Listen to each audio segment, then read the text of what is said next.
மணி ஓசையில் அம்பாலே இறங்கி வருவா. இந்த கதை பற்றி உங்களுக்கு தெரியுமா? அபிராமி பட்டர் கதை தான் நம்ம இப்போ பார்க்க போகிறோம். குரு சொல்லி எனக்கு பிடித்த கதை 100ல் இன்னைக்கு 6வது கதை தான் பார்க்க போகிறோம். கதைக்குள்ளே போகலாமா? இந்த கதை பற்றி எல்லாருக்கும் தெரியும். தெரியாதவங்களுக்கு இந்த கதை கொஞ்சம் இன்ட்ரெஸ்டிங்காகவே இருக்கும். ஸோ ஃபுல்லாகவே பாருங்கள். அபிராமி பட்டர்னு ஒருத்தர் இருந்தார். அவர் எப்பவுமே அபிராமி கோவிலில் போயிட்டு உட்காந்து பஞ்சாங்கம் பார்க்கறது தான் அவர் வேலையாக இருக்கும். அபிராமி பட்டர் எல்லா பெண்களையும் அம்பாலா பாவிப்பார். எப்பவுமே தியானத்திலேயே இருப்பார். அந்த ஊர் மகாராஜா பேர் கரபோஜி.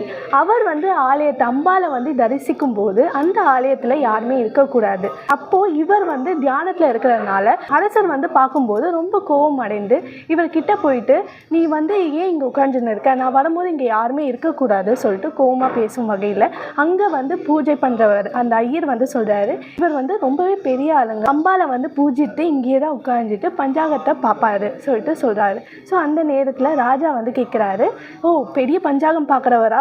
இவர்கிட்ட போயிட்டு இன்னைக்கு என்ன திடீர்னு கேட்கும்போது இவர் உடனே அம்பாலை தியானிக்கும் போது பௌர்ணமி வெளிச்சம் வருது. ஸோ அதனால் இன்னைக்கு பௌர்ணமி சொல்கிறாரு. அன்னைக்கு பார்த்தீங்கன்னா அமாவாசை.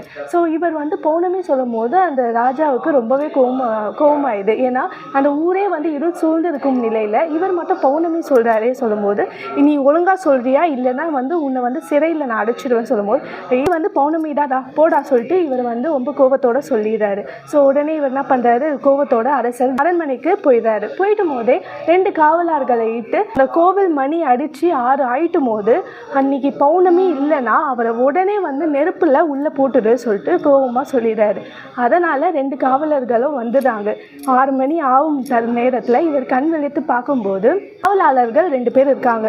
அப்போது அங்கே அந்த கோவில் பூசாரி சொல்கிறாரு, பெரிய தப்பு செஞ்சிட்டேப்பா, இன்னைக்கு அமாவாசைன்னு எல்லாருக்கும் தெரிஞ்சோம், நீ பௌர்ணமி சொல்லும்போது இவர் என்ன நினைக்கிறாருன்னா, அம்பாள் தானே சொல்ல சொன்னா, அப்போ நான் ஏன் பயப்படணும் சொல்லிட்டு இவரும் அது பெரிய விஷயமா எடுத்துக்கல.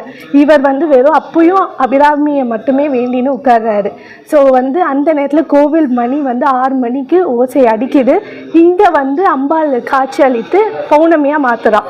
ஸோ இவ்வளோ பெரிய அற்புதம் அபிராமி செஞ்சு இருக்காங்க. அதுக்கப்புறமா தான் இவர் பேர் அபிராமி பட்டதா சொல்லிட்டு பேரும் வந்தது.